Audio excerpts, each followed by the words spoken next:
নদিয়ার মায়াপুরের রাজাপুর মন্দিরে মহাসমারোহে পালিত হলো জগন্নাথ বলরাম সুভদ্রা স্নানযাত্রা উৎসব। এই উপলক্ষে এদিন ভক্তদের আগমন ছিল চোখে পড়ার মতো। বলা যেতে পারে জেলার মায়াপুরের সবথেকে বড় উৎসব জগন্নাথ দেবের রথযাত্রা উৎসব। এই স্নানযাত্রা উৎসবে জগন্নাথ বলরাম ও সুভদ্রা দেবীর বিগ্রহকে ডাবের জল, গঙ্গার জল, দুধ ও দই দিয়ে স্নান করানো হয় ভক্তি সহকারে। অসংখ্য ভক্তের সমাগম ছিল আজ মায়াপুর রাজাপুর জগন্নাথ দেবের মন্দিরে।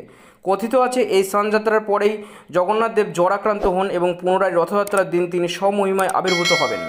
মায়াপুরের শাখার রাজাপুর জগন্নাথ দেবের মন্দির থেকে সুসজ্জিত রথে জগন্নাথ বলরাম ও সুভদ্রা দেবীর আগমন ঘটে 5 কিলোমিটার দূরে অবস্থিত ইস্কন চন্দ্রোদয় মন্দিরে।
জয় জগন্নাথ।